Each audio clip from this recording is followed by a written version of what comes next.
Hey guys, how's it going? Today I'm here with Mariano5 and we want to give Yes. you a brief introduction how to approach a poker room for the first time. So yeah, Michael, how would you approach a poker room for the first time? What's important to do when you go into the room? Well, first thing I would do is actually just like Google the room you want to play at and then give them a call. So you just kind of have a heads up of how things work because usually with the wait list, that's the first thing you want to deal with is getting on the wait list. And most places, in my experience, have call in wait lists. So you call in, you say, okay, put me on the list for 1-3. They'll put you on the list and they'll say, okay, you have like an hour. Make sure you ask how much time you have to get in. Usually the places will give you 1 hour from my experience, and then you have to get into the actual room within an hour, and then you check in, and you don't lose your spot on the list. But if you showed up whatever like an hour and a half later, your name would be off the list, and you have to go back down to the bottom. So that would be the first thing I would do is call in and say, do you guys have a call in wait list? If they do, put your name on the list. If they don't, and they say you have to come in, then you just go in the room and put your name on the list. But you definitely don't want to go in there and then be like, I don't know, standing around being like, okay, how does this work? Like, how do I get on the tables? And kind of just waiting. Like, you want to go immediately up to the cashier and say, like, I want to get on this list, and then that'll get the process started. Yeah, makes sense. Because, like you mentioned, otherwise, sometimes you are waiting for 1, 2, 3 hours when they have like 10, 20 people on the list. And Yeah, not a lot of tables are going. Sometimes maybe only 2 tables are going. And you can imagine when you are placed 10 on the list, it will take some time till you are able to play. So, yeah, make sure to call in. And if you're not able to call in, find out about the time you should show up to get a seat. So, yeah, when you're on the weekend, get early to the casino, and yeah, during the week you can probably go whenever you want. You should find out soon. The next point is, how can I buy chips? And yeah, I think the easiest thing is usually just go to the cashier and grab your chips over there. So let's say you want to play one sure. two, you can just go to the cashier and say, oh, I want to play 1-2. Here you go, $200. Maybe put a few extra bucks in your pocket in case you get stacked. So maybe you get 200 to play, and then two $100 chips if you get stacked. So you don't have to stand up and grab new chips.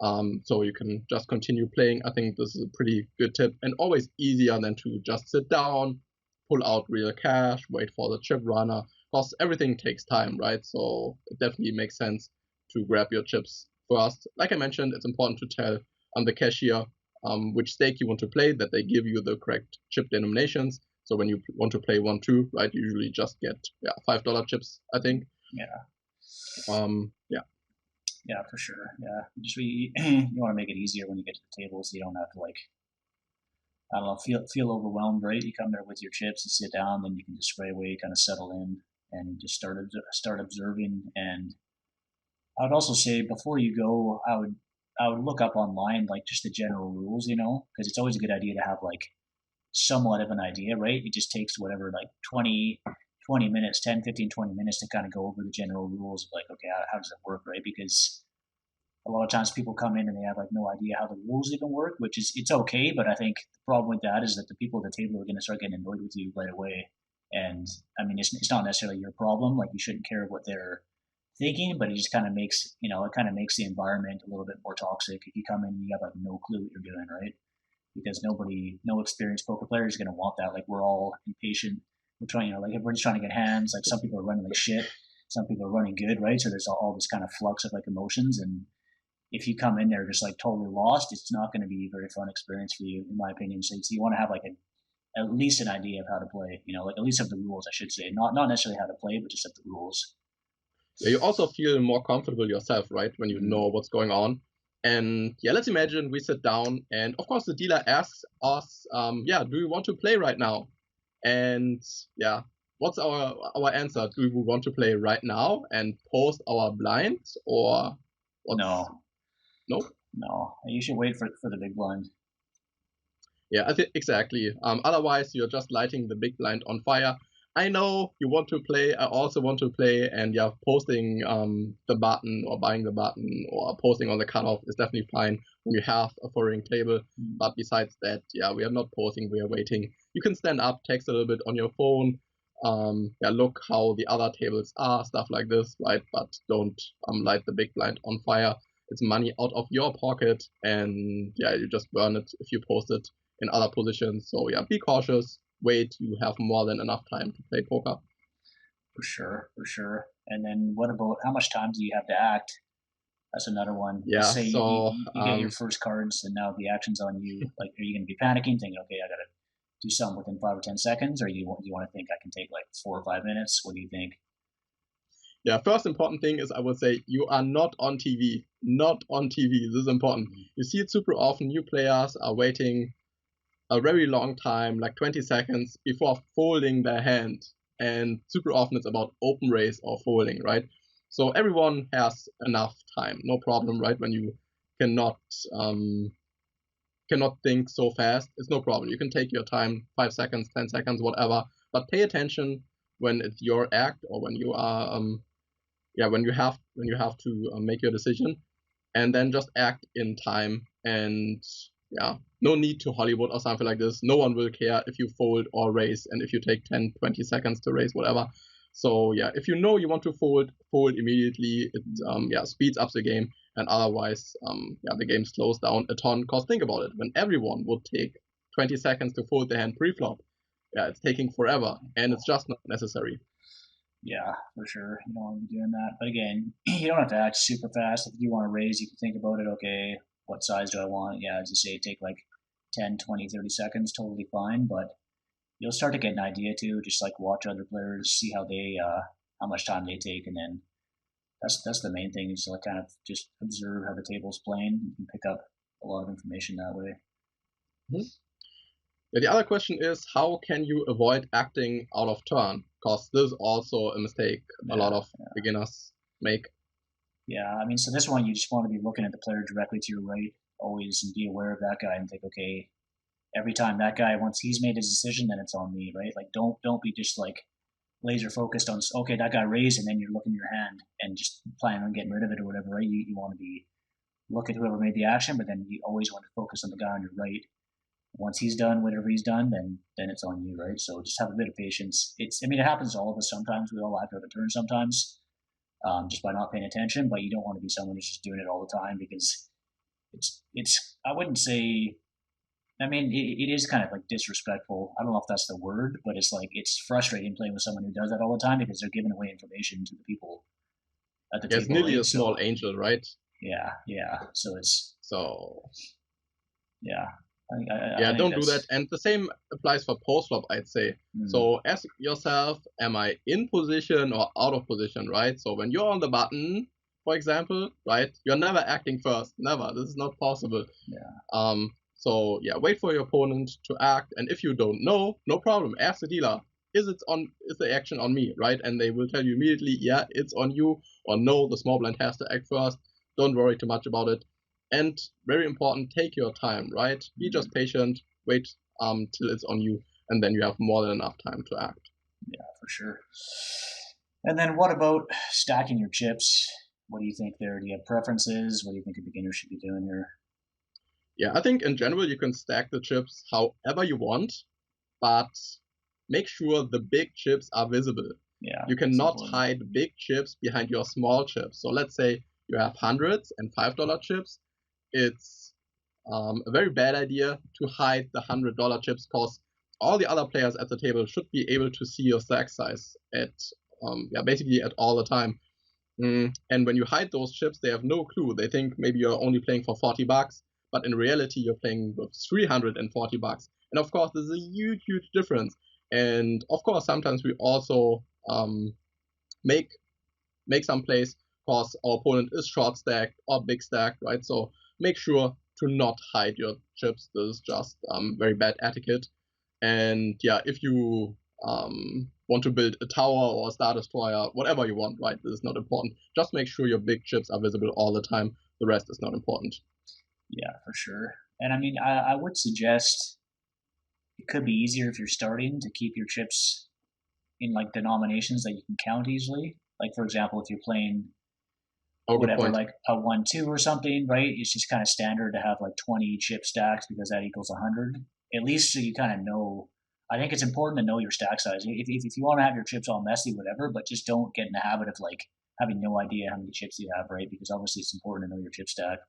So Yeah, and never mix different denominations together, right? Yeah, like yeah. $5, $100, 25s, all mixed together, so you have no clue. Yeah. And you need forever to take or to count chips. And if you're not able to count a stack of 20s all the time or count it fast, just count 10 chips all the time. That's super easy, right? 10 by 2, $20, stuff like this, right? So take it easy, but yeah, make sure you can count your own stack all the time, and you can count out bet sizes all the time. Yeah, I think the next mistake happens all the time, basically all the time when new players show up. Yeah, what do you have a suggestion how to raise correct preflop? Because super often new players just put in one chip, so one big chip, like a $25 chip, and they want to raise. But of course, when you just put in one chip, it's always a call when we play 1-2 or 2-5 or whatever, right? How can I avoid this error? Yeah, I mean, the easiest way for starting is just to verbally say how much you're raising, right? To say, okay, raised 15, right? If you get in the habit of doing that, that should save you kind of the initial trouble of understanding that rule, which is, I mean, it's not a complex rule, but it is easy to mess up sometimes, as you say, with a new player, where you put in the big chip and you're like, oh shit, I just put in 25, but that's only counts as a 5, right? So I would get into the habit of saying, I raise 15, right? And it's just a pretty simple thing. And then once you know that the fact that if you put in one chip, that just means the minimum bet, right? So if you have like if you put in three $5 chips, that's a raise to 15 because there's 3 chips, they know it's a raise. But if you put in one $25 chip, they're going to count it as only one $5 chip. If that makes sense. So yeah, just get in the habit of just saying I raise this amount until you've really figured out how to overcome that. And then obviously, yeah, if you do want to put in at 25, you have to do the same thing. You have to say I raised to 20 here, right? If you want to raise to 20 or if you want to raise to 15 or whatever. Or if you want to raise to the full 25, you still have to announce it. So just be very careful if you're not using like the smallest denomination chips or the $5 chips, sorry, in in a 1-2 or a 1-3 or a 3-5 game at least. Yeah, really good points. What do you think about when you want to leave the table? Do you have any suggestions about like what positions or anything like that? Yeah, in general, I would definitely suggest to wait till the big blind is on you, so leave before that, because you want to play, yeah, yeah, you want to play the whole round for free, basically, right? So it makes no sense to post the big blind and leave after the hand, because you can play 9 other hands for free, basically. Yeah. So just wait till that.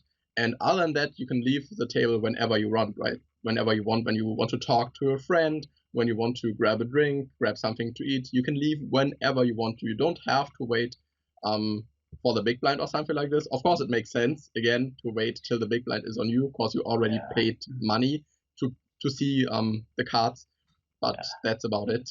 Yeah, and we want to make sure to clarify too that by waiting for the big blind, you need to play every hand. Like the last hand you play, you're under the gun, right? So you don't want to play your big blind, because in the big blind, exactly. you're being forced to play. So yeah, you play every free hand you can, and then when it comes to you in the big blind, you say, "Oh, I'm going to sit out before the big blind." Is the best way to go. Exactly. And then what do you think about switching tables? Are you a fan of switching tables, or do you think once you're at one table, you just have to stay there for a beginner? Yeah, I'm a huge fan to switch tables. So I would say most casinos have a switch tables list. So just get on the list and put yourself on the list for tables 3, 4, 5, however it works in your place. Because with this move, you make sure you're the first one that is able to switch tables, and you can just look around. Is the table looking better than my own table or not? Because super often you sit down and all the other players wear headphones, just look at their smartphone, and are playing really, really tight. And on the other table, a lot of drinking is going on. Everyone is having fun, blind straddles, right? Of course, you want to play at the other table and not at your own table. So I don't think it's a good idea to just sit down and never switch tables, because you think, oh, the seat is so comfy, I like this table. But because in the end, it's about making money, making a good hourly, and when the other table looks better, yeah, you should switch tables. And when your name is first on the list and the floor man asks you, do you want to switch tables? You look over to the other table, and it looks even worse. No problem. You can just say, no, I stay at this table. And yeah, that's totally fine. That's totally fine. And when you later see, oh, the other table looks way better, you go back to the floor man, put yourself on the list again, and yeah, like 30 minutes later, your name is usually first again, and you can switch tables. Now, I think this is a really good idea, how to approach those situations, because you really want to get the maximum out of your limited time. Yeah, for sure. Make sure you give yourself the option. Like, don't be shy or afraid, of wanting to switch tables. As you say, give yourself the option, and then when it's time, you can decide to whether or not. There's nothing, you don't lose out on anything.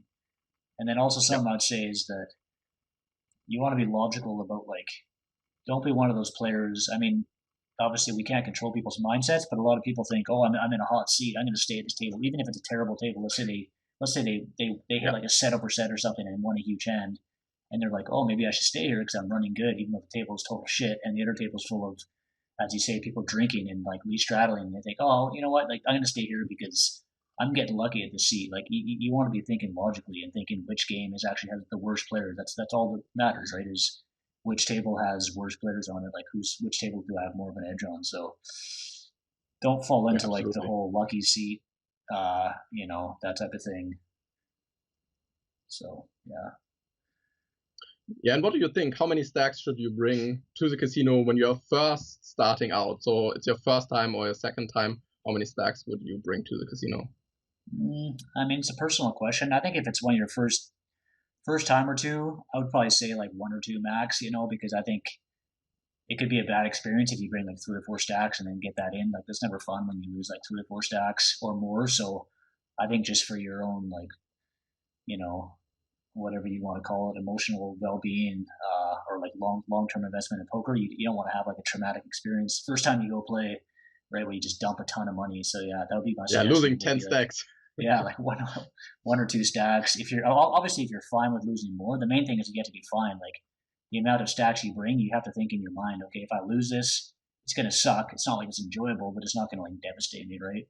So you want to be careful of that. You don't want to be a gambler going in there and like, well, my plan is to bring 1 or 2 stacks, but I have like six or 7 stacks in my wallet, and if I start running bad, maybe I'll chase my losses or something. Don't think about it that way. Have like a preset amount. Yeah, exactly. I would definitely set myself a limit, so I lose 2 stacks or 2.5 stacks, and that's it for the evening, right? Because it's just to get used to live cash, right? Because it's a different environment than online. You want to see how it is, maybe even playing a little bit tighter than usual, just to get a feeling how those other players act. Are the games really good? Are the games really bad? And yeah, like you mentioned, especially when you're first starting out, usually your game will suffer a little bit when you're losing a lot. So yeah, just limit your losses at the first time. And when you are used to play live cash, you can, like you mentioned, bring whatever you feel like you're comfortable with, and then you're good to go. And when it's 5 stacks, it's good. When it's 2 stacks, it's good. And when it's 20 stacks, it's also fine, right? So it's super personal. But in the beginning, never bring too many stacks to the casino, because most of the time when you have it in your wallet, you will use it. It's not like, yeah, you have 10 stacks, right? But I only use 1 or 2. This is usually not working. Just hard. Keep the credit card at home. Just bring cash and you're good to go. This would be my advice. Just borrow money off the players at the table. That's always a good idea. Exactly. People are always really good point. Never borrow money.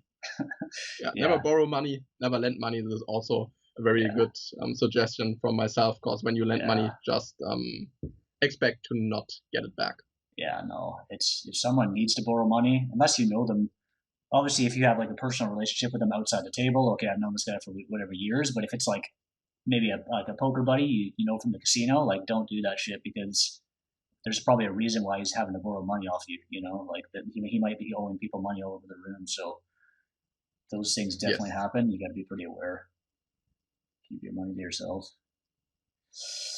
Yeah, I agree. So yeah, I think we have a lot of points, or we discussed a lot of points today that are important when you are at the first time at the casino, and now hopefully you have a good idea how to start. So yeah, I hope you enjoyed it, and we'll see you next time. Take it easy, guys. All right.